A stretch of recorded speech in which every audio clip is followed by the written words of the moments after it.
की तुम्ही लोकांना जमा करा. आम्ही कॅमेरा हाईड केलं. हाईड केल्यावरती लोक जमा झालीत. आम्ही जरा माहोल तयार केला गाण्याचा वगैरे आणि त्यात एक मी डायलॉग टाकला मधनच की हर हर महादेव आवाज सुटला, मुघलांच्या कपाळी घाम फुटला, मराठ्यांच्या झळकल्या नंग्या तलवारी, मुघल पळती माघारी.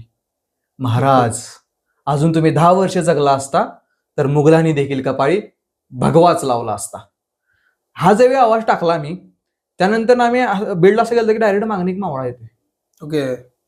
माझा आवाज सिनेमॅटिक पूर्ण. म्हणजे माझा ज्यावेळी डायलॉग झाला लोकांना, म्हणजे महाराज अजून जगले असे 10 वर्ष तर मुघल संपलेच असते, त्यांनी पण भगवा लावाय मागं पुढे बघितलं नसतं.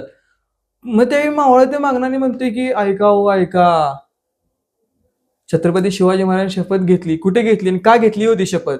मग तो जो आम्ही जो प्रमोशनचा भाग आहे पूर्ण महाराजांचा इतिहास सांगितला आणि मग प्रमोशनचा भाग सांगितला आम्ही की बाबा महाराजांचा जे शपथविधी घेतली, राज्याभिषेक झाला, पण राज्याभिषेक झाल्यावर त्यांनी वचनपूर्ती कुठे केली, ही वचनपूर्ती अनुभवायची असेल तर संध्या मठ या ठिकाणी अवश्य भेट द्या. तुम्हाला कळेल की वचनपूर्ती जगदीश्वराच्या मंदिरात झालेली आहे आणि तिथे तुम्हाला ती कलाकृती अनुभवायला पण मिळेल आणि बघायला मिळेल.